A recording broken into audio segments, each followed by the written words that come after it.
Hello and welcome to the section about the quadratic formula. In this section we're going to learn how to solve equations of the form ax squared plus bx plus c equals 0, where a, b, and c are fixed numbers and a does not equal 0. An example of such an equation is the following: 2x squared plus 4x plus 1 equals 0. So that's a quadratic equation with a equals 2, b equals 4, and c equals 1. But also observe that the equation 2x squared plus 4x plus 1 equals 10x minus 3. This is also a quadratic equation because it's exactly the same as 2x squared plus 4 minus 10, so minus 6x plus 1 plus 3, so plus 4 equals 0. So these two are exactly the same. This and this are exactly the same equation because, well, this one is true if and only if this one is true. So these are what quadratic equations are, and what I mean by solve, we're going to find the values of x, if there are any, that make it true. Okay, so to do that, I'd just like to make one observation. We can actually factorize this one as usual. For example, if we pull the 2 out, we get 2 times x squared minus 3x plus 2. And then we know that that's equal to 2 times, we need two numbers that add together to give negative 3, but multiply together to give positive 2. So that's negative 1 and negative 2. So 2 times x minus 1 times x minus 2. So these things are all the same, they're just written in different forms, and we can see quite clearly from this form that when x equals 1, we're going to get 0, because it's going to be 2 times 0 times negative 1, and also when x equals 2, we're going to get 0 for the same reason. So we can solve that one just by factorization. However, suppose I give you one like this. Suppose I give you the equation, 3.72 x squared plus 4.11 x minus 10 pi equals 0. Ran out of room there. That one is going to be hard to factorize. I would love to see someone factorize that using the methods that we already know. So we're going to learn how to solve equations like this one for any a, b, and c terms, no matter how complicated they are. So to do that, let's start out with really any a, b, and c terms. So ax squared plus bx plus c equals 0, and a does not equal 0. So what we're going to do is we're just going to complete the square on the left-hand side. We're going to complete the square on this side, and then that way we'll be able to actually solve this thing. So let's go ahead and do that. Just as before, we learn to complete the square, factor out the a, so you get ax squared plus b divided by a times x, and then c stays the same. So we're good so far. And now what we need to do is our little trick where we take this term here, we divide it by 2, and then we square it, and then add that on and subtract it. So b divided by a divided by 2 is actually b divided by 2a, and b divided by 2a, the whole thing squared, is b squared divided by 4a squared. So we're going to add that on and then subtract it. Okay, doing so, we get a times x squared plus b divided by a x plus b squared divided by 4a squared. Because when you square a fraction, when you square b divided by 2a, you square the top, so that's b squared, and you square the bottom.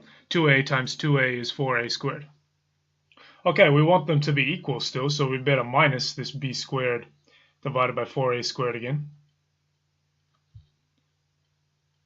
And then plus c equals 0. So we haven't changed anything yet. All we did is add this thing on and then subtract it again. So we're still the same. We haven't broken any rules. Okay, and now we observe that this part here, that part there is actually x squared plus 2 times b divided by 2ax plus b divided by 2a squared.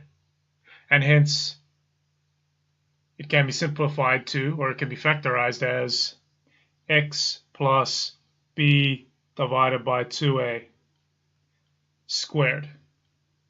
So that's that part there. And then we still have the minus b squared divided by 4a squared. That hasn't gone anywhere. And then finally, we add on c, and we're still equal to 0 because we haven't changed anything yet. So now, all we have to do is expand this thing out and then solve it. So let's go ahead and do that. I'm going to clear the page because we've run out of space, so make sure you're caught up with everything.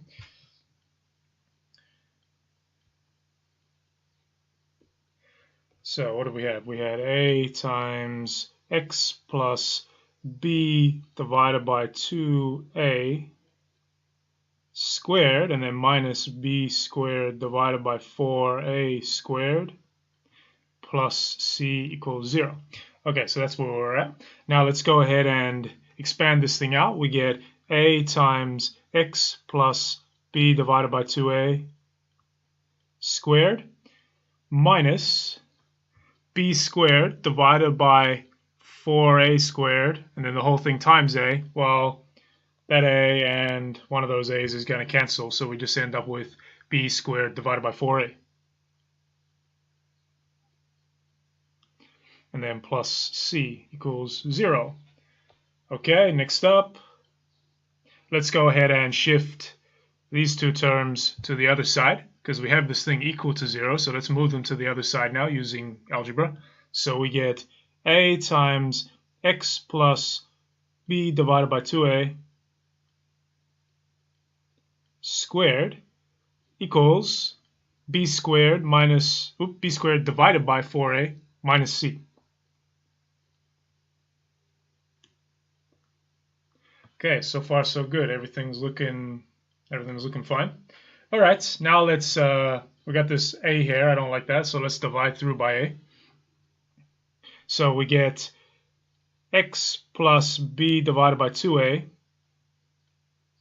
squared is equal to b squared divided by 4a squared. Again, so we're dividing both sides by a. We're dividing this side by a, and we're dividing this side by a. So we get, b squared divided by 4a squared minus c divided by a. And we can simplify this part a little bit. We can simplify it a bit. I want it as a single fraction.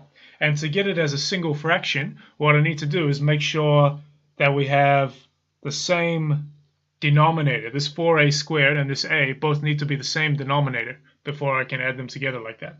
So to make them the same denominator, I better times the top and the bottom by 4a.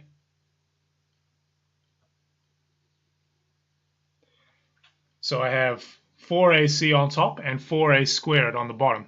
And so that gives us b squared minus 4ac divided by 4a squared. Now 4a squared is actually, so 4 times a squared is actually the same as 2a times 2a. In other words, it's equal to 2a squared. So here's where we're at so far. X plus b divided by 2a, that whole thing squared, is equal to b squared minus 4ac divided by 2a squared. Well, we're looking to solve for x, so let's go ahead and take the square root of both sides. Let me just clear the page and rewrite. So here's where we're at. We have x plus b divided by 2a, that whole thing squared, is equal to b squared minus 4ac divided by 2a times 2a, so 2a squared. Now we want to take the square root of both sides to cancel out this squared sign. So square root, well, the 2 is canceled out by the square root. So square root of that side is equal to square root of this side. Hopefully that shows up on the video. And so what we're going to get is x plus b divided by 2a is equal to the square root of b squared minus 4ac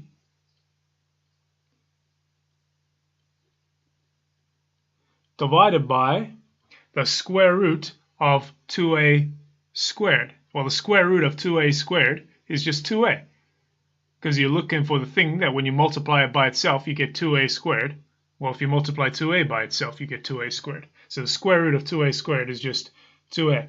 If you're stumped on how I got to that point, remember the square root of, I don't know, d divided by e is equal to the square root of d divided by the square root of e. So the square root of this whole thing is just equal to the square root of the top part divided by the square root of the bottom part. So square root of b squared divided the square root of b squared minus 4ac divided by square root of 2a squared. And so we get that. And finally, we want to subtract this b divided by 2a from both sides. And so we get x is equal to, now I made a mistake, didn't I? Well, it's not really a mistake, but there's a bit of a problem with my working here. Because you've probably seen this formula, and there's a plus or minus sign, isn't there? There's a plus or minus sign right here. Where does that plus or minus sign come from? Well, the plus or minus sign comes from actually this part here, this line where we took the square root. Square root is always positive, but we don't know for sure that the x plus b divided by 2a is positive or not. All we know is that when we square it, we get b squared minus 4ac divided by 2a squared. But think about this. For example, 5 times 5 equals 25, and also negative 5 times negative 5 equals 25. So we really have absolutely no idea whether this x plus b divided by 2a is positive or not. It could be the positive version of it, or it could be the negative version of it. And hence it can be the positive version of this square root here, or it can be the negative version of that square root here. We have absolutely no way of knowing, so it always has to be plus or minus. I forgot to include that. Sorry about that. Hopefully I made a big enough deal of it now to be remembered though.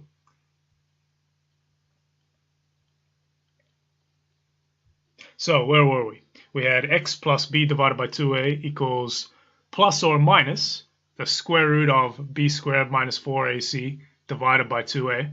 Well, now all we need to do is move this b divided by 2a to the other side, and then we're done. So x is equal to negative b divided by 2a plus or minus the square root of b squared minus 4ac divided by 2a, and hence can be written as a single fraction because the denominator is the same. So that gives us negative b plus or minus the square root of b squared minus 4ac, and then the whole thing is divided by 2a.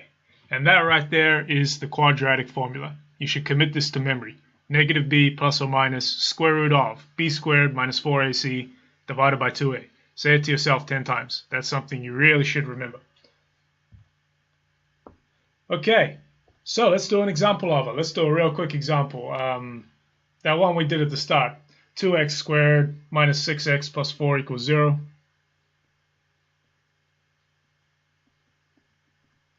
So I remember we worked this out by factorization.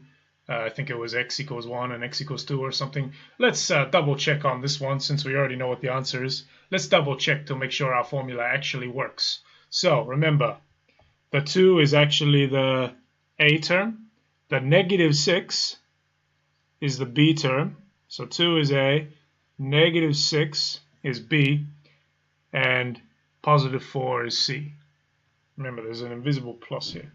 If you want to, you can say that this is 0 plus 2x squared. So there's an invisible plus there. So a is positive 2, b is negative 6, and c is 4. And our quadratic formula tells us that x is equal to negative b plus or minus square root of b squared minus 4ac divided by 2a. Alright, so all we have to do is stick it into that formula.